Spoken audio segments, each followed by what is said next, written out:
Hi, Jennifer. Hi, Mr. Martini. How are you? Who's that? So you were saying you've been listening to a book on Audible lately? I've been listening to our book, I know, Hacking the Afterlife Part 3, and I'm amazed. Like, I love all the great nuggets that are in it, like all the great ways. Like, it's just so interesting. It's very interesting, and it takes a lot for me to get interested. And Really? it's challenging for me to listen to things that, you know, I'm not a person to watch film that I've been on. I don't watch art. Like, it drives me crazy. But your voice, for starters, is pretty amazing.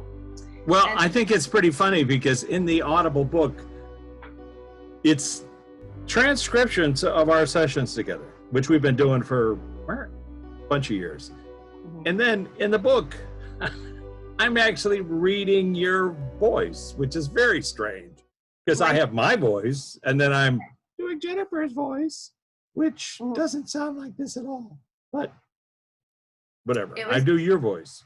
It was very, I really, really enjoy all of the great things that have been coming through from the afterlife. Well, and it's mind-bending because you and I have this same experience. We do these sessions and then time goes by, maybe months, year, and now I'm typing up the session and I'm listening and saying, what? And then sometimes something that's said in one session is repeated in another session with somebody else. We talked about that with Steph Arnold yesterday on Facebook, right. But you know, I did a session with Steph Arnold for the book Architecture of the Afterlife, and then you and I followed up on it, or we had followed. Anyway, it was just mind-bending. Yeah, it was about you mentioned it because your dog showed up, and I talked about your dog, and then you mentioned Steph Arnold in it. And I've talked to her, and she's amazing. It was just really cool. It is really cool. And of course, I didn't even know that you guys had talked to each other. She made the coolest sweatshirt with a unicorn on it saying awesome. Oh, that's so sweet. We're both our birthdays. My birthday's next week. Woo! I know. I know. Super excited. 29. Oh, man. Exactly. Cool. Exactly. Yeah. Well, all right. Well, our audience is sitting by, chewing on their fingernails in pandemic land. They have their scarves on, and they're wondering. And so I invited a few people today, but as always, our trusty guide on the flip side, yes, Luana Anders, my friend for so many years, and now our friend for so many years. That just reminded me.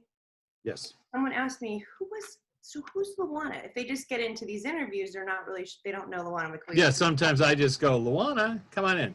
So, all right, well, let me give you a capsulized version. I met Luana at USC Film School. I'm a film director, and Luana was an actress for a long time. And she's done over 30 feature films, including Easy Rider, Shampoo, other movies, and 300 television shows. So if you watch The Rifleman, One Step Beyond, The Burning Girl, she was in all of those. But I met her as writers, and we worked on some scripts together. And we had a very unusual relationship because we were boyfriend and girlfriend for about 10 years. And then 10 years, we were just best friends. It happens. And I happened to be there. I mean, taking care of her when she got sick from cancer, and she passed in 1996. All of her friends found her to be profoundly spiritual. She had been a Buddhist her whole life. She had inspired Tina Turner to join her in her SGI place. But anyway, she started showing up in dreams to me. And I not only recognized her voice, but I saw her as a younger person. And I started to think, if she can come and visit me, then she must be somewhere. And could I go there and visit her? And that took me about 10 years to figure out how to do. Ultimately, I studied Buddhism because I thought maybe that was some kind of a key. Turns out to be a wonderful philosophy about how to live your life, but it wasn't a key into this journey. And it was when I was working on the Charles Grodin show where we brought on James Van Praagh. And this clip where this happens is on the website martinizone.com, where Charles invites James Van Praagh on to talk to the afterlife. And we arranged for James to talk to Luana without James knowing. Only Chuck and I knew. And the things he said on that broadcast were right on the money. And I talk about it in the books and Flipside, et cetera, et cetera. And then when I met Jennifer, she started identifying Luana being hurt over my shoulder. Yep. And as we sort of addressed what was happening, it was like people were telling us that Luana was a source of their ability to communicate with us or helped them. So in Jennifer's work, she's already been somebody who had been speaking to the afterlife and spirit world for a long time. But this was different because there were specific people that I knew or that Luana knew that we would invite to come in and talk to us. And they would say, well, Luana is helping. She's the one who's helping me to lower my frequency, to project images into Jennifer's mind so that we can have a conversation. And so Luana became our classroom instructor, the person who... Velvet rope person. Velvet rope person. And I've mentioned this before, but Tom Petty came through one day and just after he passed, and I asked, naturally, why? What are you here to tell us? And before he answered that question, he said, you have no idea how difficult it is to get in to talk to you guys. There's like a line. And Luana is the person with the clipboard, like the VIP passes backstage. You can't talk to you guys unless you go through her. So hence the title of our book, Backstage Pass to the Flip Side, because Luana has the clipboard. Yep. And I met Richard. He didn't know I existed yet, but I listened to his book, Hacking, It's a Wonderful Afterlife. And I loved it so much. And in his book, he says he lives in Santa Monica. And I'm like, well, I'm going to search him. And I befriended him on Facebook. And it was like the most exciting. I could not believe he said yes. I was such a dork. I was actually at a Christmas party at the time. And I'm like, yay. And we ended up meeting the following week. And that was all she wrote, pretty much. Pretty much. Well, I was resistant, I must say, and for the audience at large. You should be. I think, you're like, resistant to you, it's very difficult. Like, I'm not into that medium stuff. No, well, I said that. I mean, I kind of said to you, small stuff. Well, in my limited knowledge of mediumship, I assumed that it was talking about the future. And what I had learned in the research I was doing was that the future is amorphous. Mediums can sort of see it because they could have likely outcomes, but it might change. And that's why the prediction business is very difficult, problematic for a lot of people. So I just said, but I said, well, what kind of work do you do? And Jennifer told me that she works with law enforcement agencies nationwide on missing person cases. It was really, honestly, it was like towards the end of the conversation. I was kind of thinking to myself, yeah, let's have coffee. Wait a minute, missing persons? And I realized I had been working on one missing person case for 30 years, the story of Amelia Earhart. So instead of getting off the phone, I said, well, how would you like to help me with one of the most famous missing person cases in history? And she said, why not? And I brought my camera over. Sorry? I said, I have no idea what I'm capable of. Brought my camera over, turned it on. Camera doesn't lie. Jennifer knew as much as I knew about Amelia after 30 years of research of not public information. I worked on the film that Hilary Swank made, but from a studio perspective, I was in charge of all their historical content. I know more about Amelia than anybody. And I didn't even know who the missing person was. So it's amazing. And so that became a chapter in Hacking the Afterlife. And I realized, much to my surprise, my idiocy, that Jennifer can be like a cell phone to your loved ones. And if that's true, then why not take the opportunity to learn how to do that? And teach others to do it. And that's what I love about this work, because more people, since the beginning of our work, more people are opening up. They're feeling more things. They're interested in that, especially because they have a little bit more, maybe they have more time on their hands. I'm not quite sure. Well, but if it helps me with my own family, because when you're a medium, you can get, I mean, I can get everybody else's people, but it's challenging to think that I have my dad, that I can get my grandmother and my dad. I know that sounds weird, but I have an attachment to the outcome, so that makes it difficult.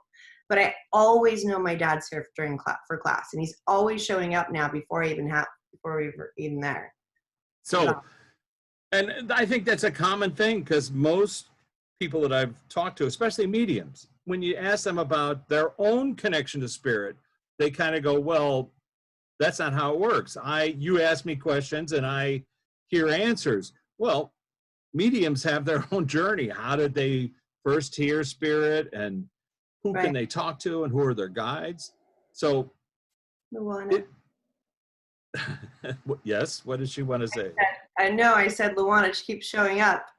I had two huge piercing, like people that crashed the, you know. Okay. She wants me to stop talking. Go ahead, Lou. It was good that you did that, because I realized, you know, my dear friend asked me, she goes, who's Luana? I love you and Rich, but who's Luana? I'm like, oh, we need to mention that. Lou, so. I should have a little frame up. Well, LuanaAnders.com. It's got all of her pictures and story in life. Yes, it does. And thank you, Lou, for helping assist us. So is there somebody that's tapping on your shoulder, Lou, or do you want us to go on talking about the work? You already talked to somebody, or you had somebody in mind and then you decided not to this morning? Yes. Well, here's the thing, Lou, I don't know if this person is ready, available, or interested. Oh. Okay, hold on. Ow, that hurt. Don't hurt Jennifer. I know, they do that to get my attention. She's saying needing more. I just wanted to make sure I saw that correctly. She says needing more time. Needing more time. Very good. I assumed that was to be the case. I won't say who this person is, because this person may come up in a future conversation. And if so, or this person, as Luana knows, is welcome to sit in and watch what it is we're doing. You can imagine you're on this side of the planet on stage, and then you're not. And now you're off stage, and it's disorienting. Where am I? What's going on? Maybe some friends are there, maybe your pets. And now you're aware that there is another reality that's outside of this realm. And then there's a knock at the door. There's Luana. I know. They're Jennifer, all Rich, about it. So and a whole freaking class of people standing around going, are you going to talk to us? Why? Or whatever. And it's like, oh, whoa. Right. We did have that experience with Paul Allen when I specifically, and people can look this up on Martini Zone. I just posted the film up there. It's called Talking to Paul Allen, Dave Duerson, and Junior Seau. But when we talked to Paul the very first time, I enlisted the help of 3 of our class members, people we had already talked to help facilitate this conversation. So it's like they went to Paul Allen, who had passed away, and invited him into our class. And because he knows them, it was like, okay, where are you taking me? And my first questions to him, Jennifer said, he's kind of looking at us like this, like, I'm not sure what's going on. I don't know if I should respond, etc. And eventually we got him to talk to us, and what he had to say was pretty so she said that's why they're not ready yet, because that's why that's why I got that loud piercing, buzz noise in my ear. Oh, okay. So that could mean a newbie wants to talk, not really quite sure how to slow everything. You don't have to put it all in today's class. You can stole out a little bit of time. It's funny that she told me, because I'm like, did he say that he wanted to talk to someone? She goes, yeah, but he took it back. But he took it back. No, but you said that. Like you asked, and you're like, oh, it's probably too soon. You took it back that you wanted to talk to Well, I know. I left it up to you, Lou. That's my thing. I invite people, I say their name aloud, but I leave it up to Luana. If they're ready to talk to us, we're happy to chat. She said in time. In time.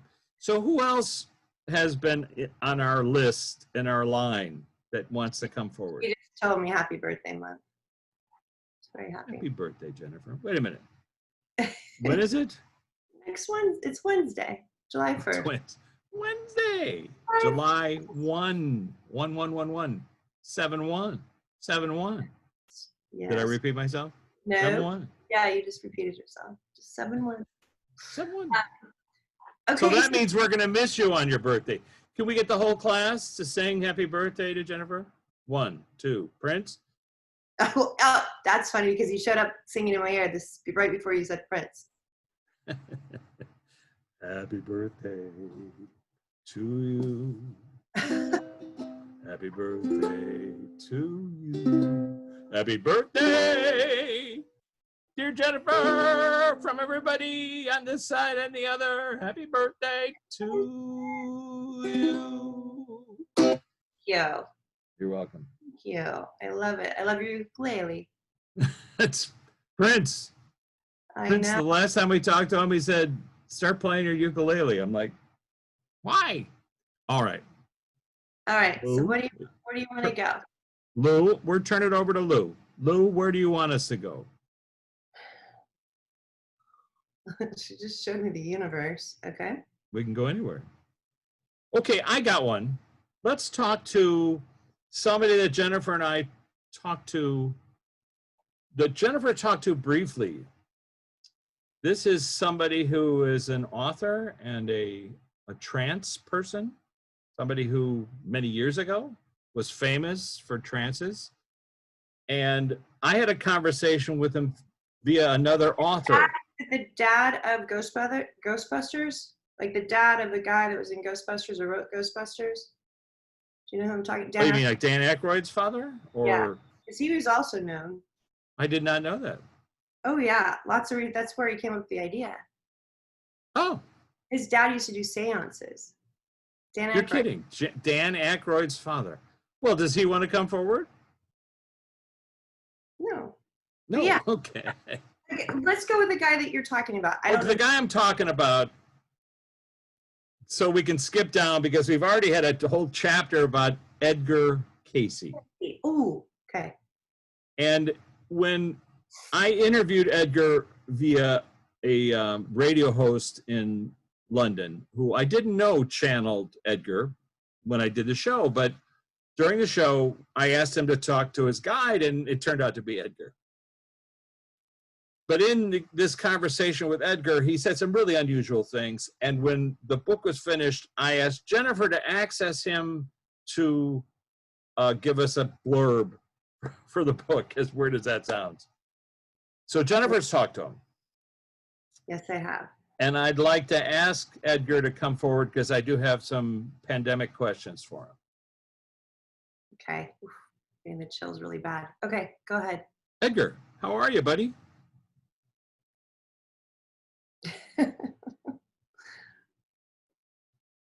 He says it's slow up here. It's slow. Okay. I just find that interesting because it's not, but he's just kind of like, it's slow up here. Well, let's allow that to be what he's... in the way that they transmute the information here. Okay, in the way that okay, hold on.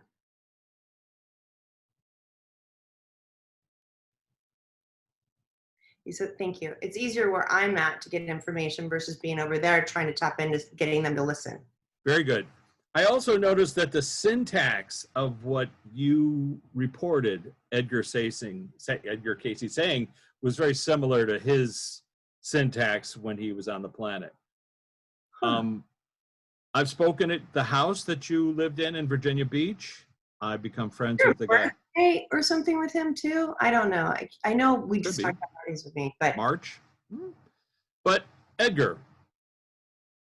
So, all right, go ahead. The questions I asked you with through Kevin Moore, one of which was, why were you so wrong about your predictions?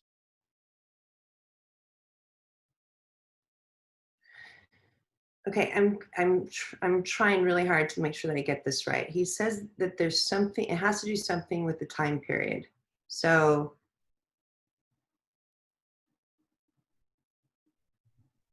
thank you. The predictions are usually true, but they just don't happen at the time that he said that they were going to happen. So just to clarify, predictions that you made may have occurred as likely outcomes, but in other realms and other time periods. He's other time periods, even in another century. So we've talked about that. Nostradamus. So, but he had said that there were likely outcomes rather than outcomes that were going to occur. But that leads me to the next question, which is, why were you so correct and so right when you were in trance and talking about people's health? And he told me at the time, that it was due to a council. Well, he just showed me a whole team above him. Whole team, thank you. I didn't mean to take it out of your mouth. No. He just showed me a group up there, and they all had different specialties. So it's like taking one doctor that knows how to do absolutely everything here. So it's like taking all the doctors that do all the different specialties, eye doctor, specialists, yeah, all into one. So the whole council is made up of a bunch of doctors that had different specialties. All right, so here we go. Buckle up. Edgar, can we talk to some of your council members? Can we talk to your team? Yes. Okay. And Edgar, please help us to clarify anything that comes through. Would you?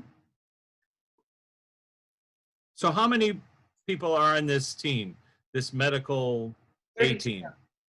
32. 32. And could we ask a few to come forward, the ones who want to talk to us, who can help us? Not all of them, but just a few, a sampling.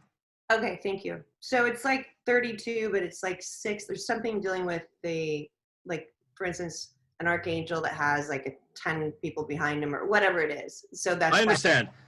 So there's like 6 or 7 core members, yeah. And then the ones that are like assistants of assistants. Thank you. All right, I understood that. That's what you said in our interview that's in Hacking the Afterlife. Anyone can look it up.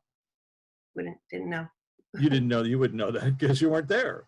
I interviewed Kevin Moore about this. So, Edgar, let's go from left to right. Just pick the furthest one to the left and describe it. That doctor, is that a male or a female?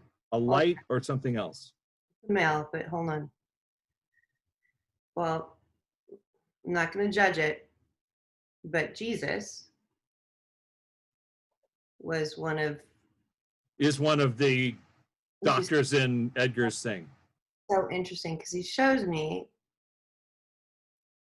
the love or the lack of love causes inflammation in your body. Okay, just to clarify, and Edgar, correct me if I'm wrong, clarifying, Jennifer saw Jesus because he represents unconditional love. So when she looks over down this row, this one doctor represents that quality that she understands to be associated with Jesus, because this guy's a light, let's say. Right. And he could be literally the light of Jesus, because that's okay too. But the answer to my question, which he answered without me asking it, is what's one effective way to heal people? And it's unconditional love. Is that correct? Yes. Okay. You guys are way ahead of me. So then he's already showing me Black Lives, groups of people can be helped. Groups of people can be saved. So it's not individuals. Loving unconditionally can save the planet. Loving unconditionally can save the planet. It helps people on all levels. But folks, I'm going to ask you a specific question, and you can tailor your answers to this, because this is fascinating. But the question I have to place in front of you is the pandemic and this virus that is rattling our planet. Is there anything that you guys, I mean, aside from unconditional love, that's important, but is there anything that you can recommend, anybody on the council? Hold on. Number 3. The third person. Male or female? Feels more female. I don't know why Stephen Hawking's coming through. Like, they're showing me Stephen Hawking, and they're also showing me Carl Sagan. Carl Jung. Carl Jung. Or Carl Sagan. We did have a Carl. I know. They're saying Carl Jung. Carl Jung. Fine. And let me clarify. One's a physicist, one's a psychologist. Are these two areas of healing that people can affect change or healing? Who is the guy that passed away that I'm not going to know that was an infectious disease? Because they mentioned, he said 3, and that's why he wanted me to check. So those 2, and then, hold on. Not Jonas Salk. He was the biologist we spoke to. We spoke to him briefly. He was the one who gave us elderberry, aloe, acai. Okay. All right, so let me just work it out. I don't understand it. Okay. See if I. The first thing that I'm feeling that they're saying is demographics, like demographically, like demographics. Demographics, meaning where people live. Right. Is that environment or country? I mean, like city, urban, or countryside? Or close in contact? Like cities. Hold on. Well, that's a given if you live in a populated situation. Sure. But that's all right. Let them try to work it out. And then they just show me touching everything, like railing, like touching things. I'm like, we know how to get it. How do we prevent? Yeah. Well, he's setting up the answer. He's setting up a visual. I know, because I'm like, we know already. Well, we know something. I'm sorry. Hold on. I'm stand to be corrected in a second. Okay. It's so weird what I'm saying, and I'm not going to be able to do it justice. It's almost like the virus itself isn't what's contagious, or it's not. That is not what is spreading it. The virus is, I don't know, I'm not doing it justice. That's all right. Whatever comes to mind, because we can unpack it. But Right. Let's add this part of the question, which is how do we prevent or help people not get it? Well, I mean, we had Jonas Salk came through and said, isolate, wash your hands. they showed me isolating, like especially older people. You have to isolate. Just don't even take the chance. Mhm. Just don't do it. And then, and anybody that has a heart condition. And how, so isolate, wear a mask, wash your hands. You're dealing with blood. Like, so, you know how, say that again?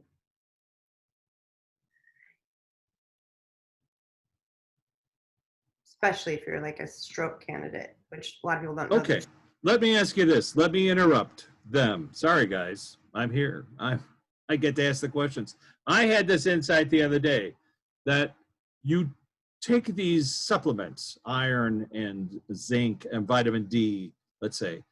Elderberry, as Salk told us, aloe vera juice, acai. But these aren't going to prevent necessarily getting the virus. However, it builds up the body's ability to fight off the virus. Is that correct? I'm feeling like anybody that has an underlying condition you're still going to be contained. Like you're still going to get knocked down from it. All right. Anybody else in our council here? These healing doctors that helped? For instance, people like, it's helping me, it's helping my kid. Okay, wait, I have a question for them. Hold on. Go ahead, but say it aloud. No, hold on. Oh, private. It's not private. I know how much you hate. Oh, look at you. Look at you. Jennifer is getting lottery numbers from people on the flip side and not sharing them. Okay, so I'm asking the question, if we got sick before, which I've been sick, my whole family was sick, like back in November, December, do those I've heard this question, yeah. Do those antibodies help? Yeah. Even if they're not the antibodies directly for COVID. Right. With having that, they said, say again? Absolutely. So the people that have been not saying, they can't come out and say that in public. Well, obviously, I didn't mean you guys, but, and I have mentioned this to a couple doctors, and they're like, yeah, if you've been sick, which I was sick a couple times. Again, my daughter was, my son was, and hold on. That will help fight off.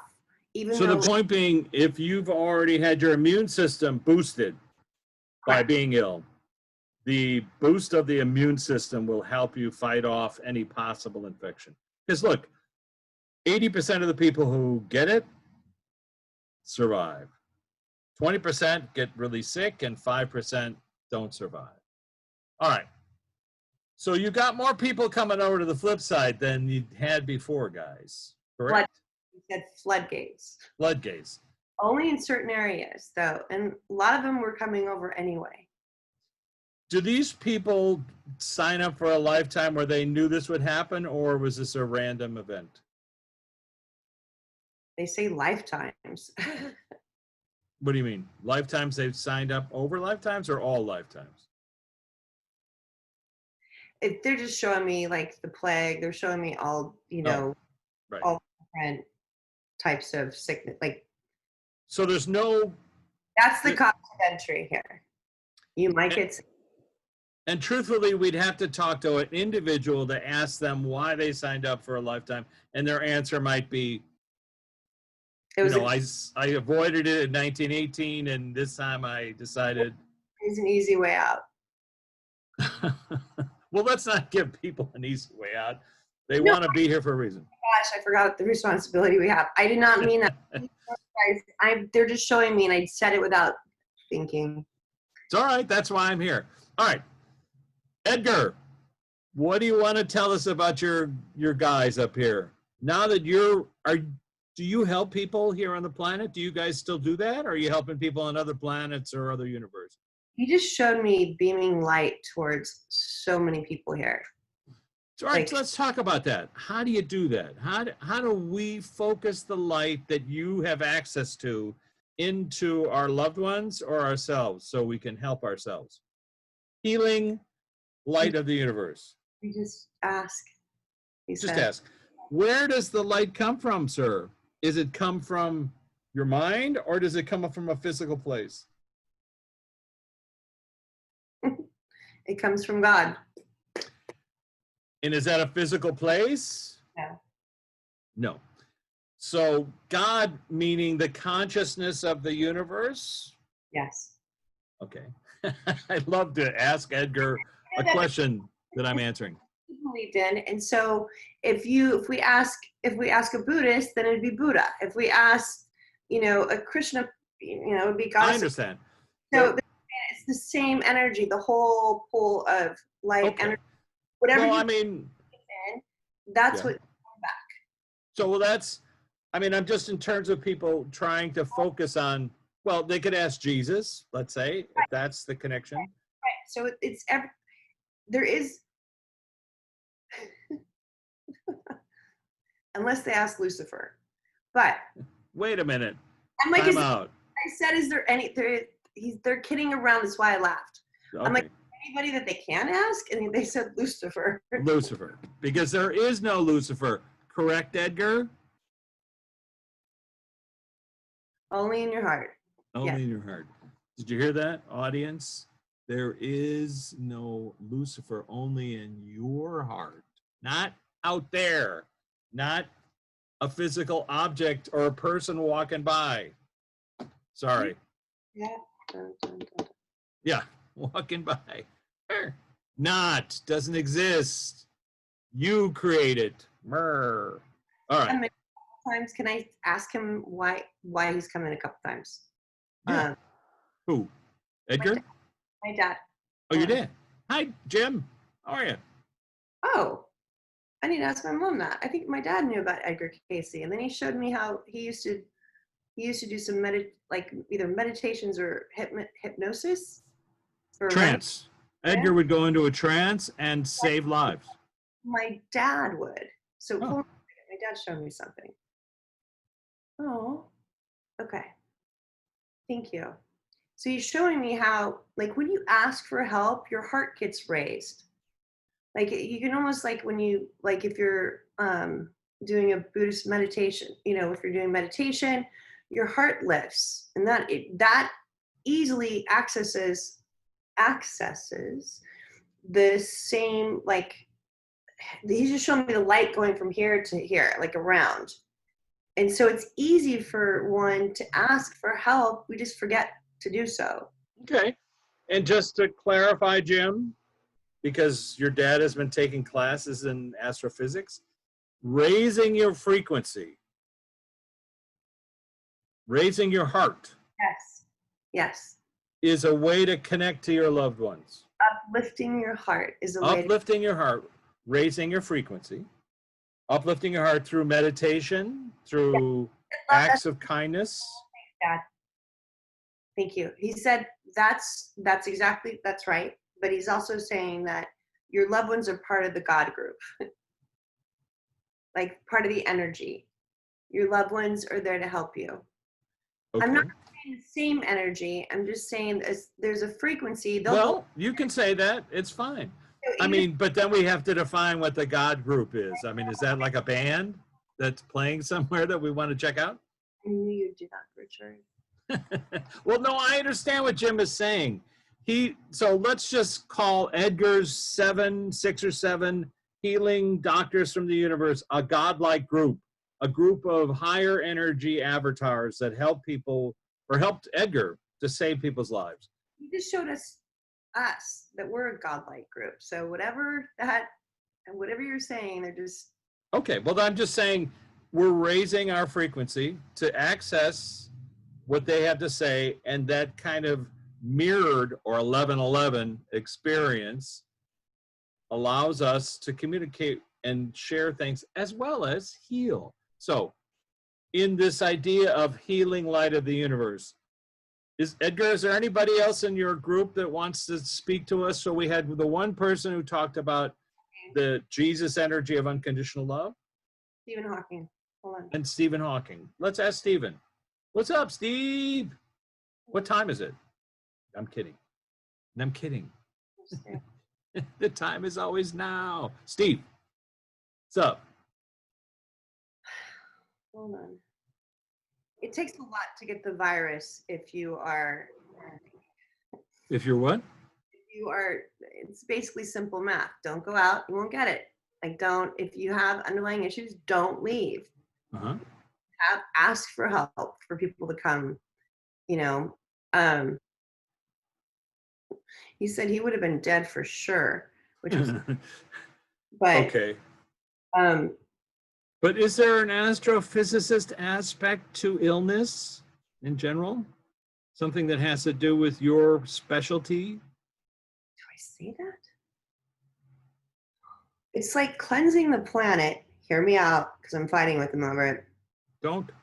I know. They're like, it's like cleansing the part that you are mentioning is just the cleaning of the planet. The people that,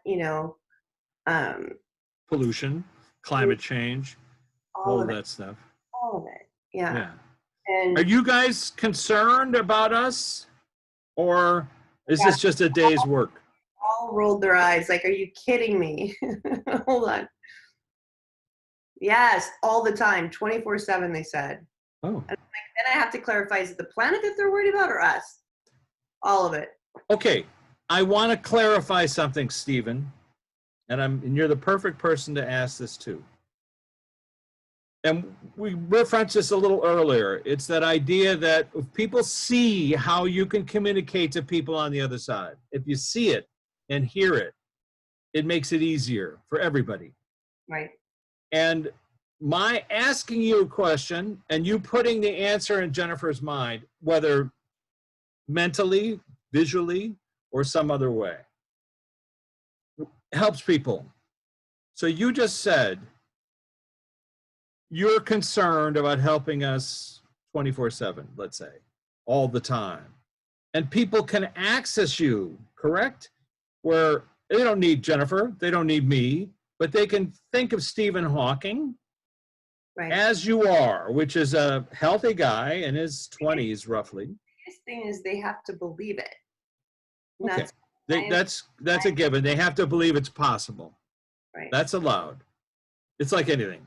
You believe it's possible that you can make a great plate of spaghetti, you might. You just can't see the coronavirus, but they believe it. So that's right. So Stephen, give us some insight into this connection of how we can use our mental acuity to access you, to get you to answer questions for us, please. That's interesting. He says it's easier for people to access the council, if there's a council, versus just him, because if which they can, but people get caught in their head like, who is it? Am I talking? So he says just access the medical field. Or, and if I may clarify, and correct me if I'm wrong, sir, everybody has a council, each person on the planet. Yes. That council is connected to them at all times. Tethered is the word I've heard consistently. That council is too. So. But I'm just saying our council, let's just start there. Our council is always tethered to us, always connected. They helped us plan our lifetime. They're with us at all times, through all trauma, through all joy. They're always connected. By allowing that it's possible that you can talk to them, you're not thinking that's Stephen Hawking or Jesus. You're thinking, that's my counsel, whoever that is, my guides. Can you guys help me? Is that correct? That's correct, because he just showed me people get so freaked out about God, but if they knew God was everything, they wouldn't be so freaked out. Right. But what happens is you get into this thing of, does Jesus exist as a person, a physical thing? Is God a man or a woman or whatever? They get caught up in that as opposed to the concept, which is God is consciousness. Very hard to think about that as well. But we can physically think of guides. Yes. People that can help us. It's easier for us. Is that what you're saying, Stephen? It's easier us. Well, it's no, so they just showed me with myself doing an event, how I would ask our class, our council, right? Right. And every time that I ask, I hit it out of the ballpark. Like, it's just amazing. But, so let me clarify what you're saying, which is you go to an event where like 20, 30 people are in the room, and prior to the event, you set the stage, ask them to come forward to help you. And when you do that, you have a successful event. Always. So Stephen. Successful, whereas I think all of them are pretty successful, but I might not feel connected to it. I always feel connected to it when I ask my guides, when I ask for So Stephen, does this formula apply for life in terms of things that we want to do or accomplish? Ask for help? Yes. They just showed me, I made a vision board, believe it or not, my first one last 2 weeks ago. And they showed me, it's kind of like a vision board. Like, you see it. If you know that the council's there, you can look on a vision board and see, ask your council. Like, maybe put that, they just told me I should probably put that on there. Just as a reminder, because we forget to ask. We forget. And listen, every week people go to church, they go to temple, they go to mosque. They speak to loved ones no longer on the planet. It's only when they hear back that they feel confused, frightened, or otherwise scared. Well, I used to tell my dad, well, let me get this straight. So you believe there's an afterlife, but you can't talk to it.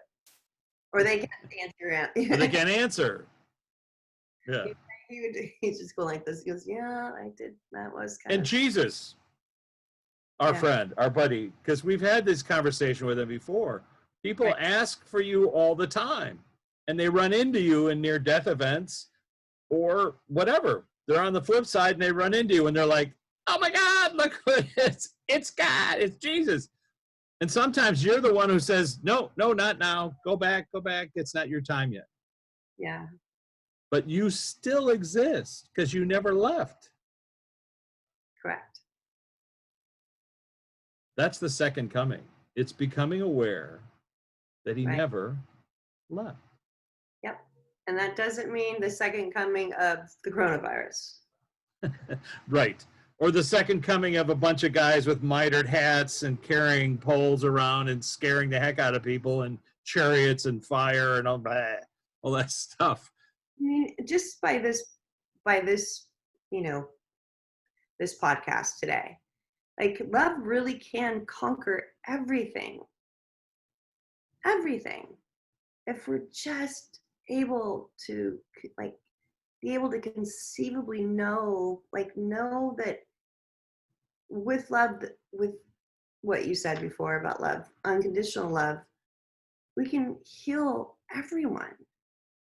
So what would be a meditation, for lack of a better word? What would be a meditation? And Edgar, Jesus, anybody on the council, you want to help? Did you talk to the 16th Dalai Lama? Is there something about the 16th Dalai Lama? No, that's me. No, we talked to the 13th, you and I. We interviewed him, and he's also in Architecture of the Afterlife. Hold on a second. Which is the Dalai Lama's higher self. Okay. You see? Because Dalai Lama's here. He's the 14th. I knew that. Hold on a second. But I mean, I'm just saying, so like the 13th, the higher self is always back home. So is the 10th and 11th and 9th and 5th and blah, blah, blah, just like us. So if there is no past, I'm not using this as an out, but they showed me there is no past, present, future. Everything is all at once. Feels that way. So the 16th, it doesn't matter. Oh, so by the time we get to the 16th, what?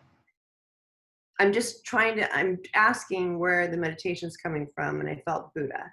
I felt a very strong connection to that. Okay. And it's that they keep showing me, it's so fascinating how they show me things. Like they show me all the tethering of all, whatever you believe in, or, coming through. All religions connected, all part of the same garden. Yeah, same spoke well. Okay, hold on. Okay. So you say, close your eyes, put your hands over your heart.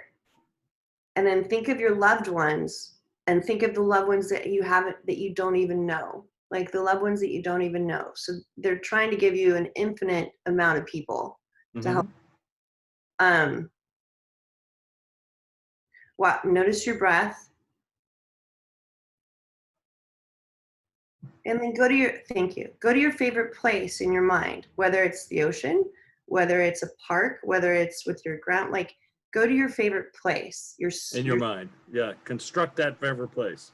Right. And then you can go back there over and over and over again the more that you do it. So he's answering the question. And then ask for people to come in. Like if you ask for people to come in. Okay. There is a wonderful guided meditation by Robert Thurman called The Jewel Tree of Tibet. It's on audio tapes and stuff. And I think I have a clip online of him doing it in Tibet. But it's that idea of creating an environment, a beautiful lake, and you're sitting in a chair in this lake or next to the lake, and out of the lake comes this beautiful tree. And within the tree, you start to add the people that you most love and the people you're most connected to. So that could be Jesus, that could be Buddha, that could be anybody. That could be the 16th Dalai Lama. But you start to generate love, or a white light, a beam of love towards that person in the tree, and then they bounce it back to you. That's the jewel tree meditation. And as you do that healing light bouncing back and forth, you start to include on this tree people that you don't know so well. like the ones like you were mentioning, people you haven't met yet, or people you don't like so well. That's why it's the jewel tree meditation. People you loathe, can't stand, because they need love too. You put them on the edge of this tree and you generate this multiplication of love towards all of them, and they beam it back. The ones you don't like so much, they're startled to be there, but you give them the same amount of love. And that meditation, you keep doing that, and then you narrow it back down to that single person that you generate that love to. And I've witnessed people changing after doing that meditation. I mean, somebody that you were meditating on that was mad at you, suddenly calling you and saying, you know, this thing that happened between us, I'm sorry about that. Almost as if you dialed them up on the flip side and changed their heart or found a way to do so. So that's the Jewel Tree Meditation of Tibet. Robert Thurman teaches it. You can find it online. But that's just an example of a meditation which we're asking for. But let me ask you, I know you have to run. The 16th Dalai Lama, was that accurate? Were they talking about the 16th? And it's okay if they were, but we have to unpack. So let's unpack that, because we're at the 14th. So are you saying that by the time the 16th comes along, something will change on the planet? Is that correct?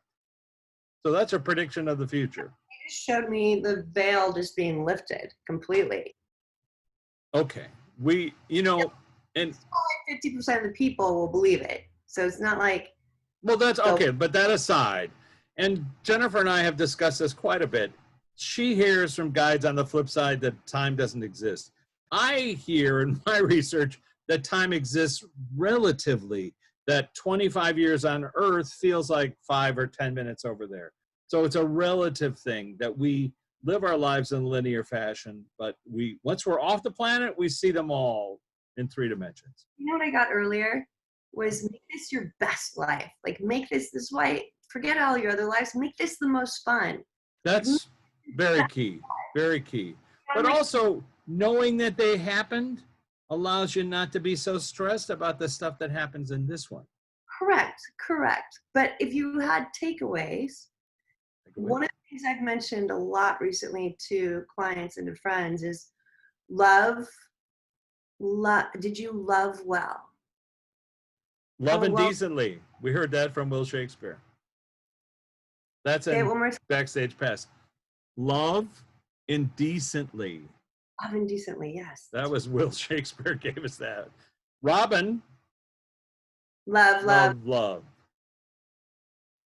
Love well, love indecently.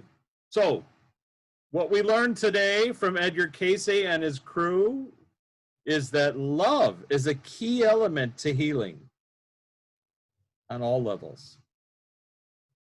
And believing in yourself. Believing in the possibility of the flip side, that your life, you may have more than one. You may have been here before. And believing in yourself, liking yourself is a key to loving yourself. You can say love, but if you're not happy with the person saying it, it's very hard to embrace that. But if you can love or even like yourself, then you can have conversations with yourself on the flip side, your higher self. Yep. That's elevate your heart. Elevate your art and your heart. Yes. Is that it? No. How much more time do we have? I have 4.5 minutes. I have to go. Who should we talk to? I have to go talk. Wait, I'm sorry. How many minutes? We've gone an hour, and I have to go talk to my daughter right now. Okay. We love your daughter. We love you. Thanks to Edgar Cayce for showing up. Thanks to Luana for helping us orchestrate this. And if this person that I would ask for wants to talk to us in the future, this is what we do. We're not too stressful. We don't ask too many personal questions. Next time. And Stephen Hawking, you're always welcome. And your buddy Jim. who's also always welcome. And thank you for your insight. Always a treasure to hear something from the flip side.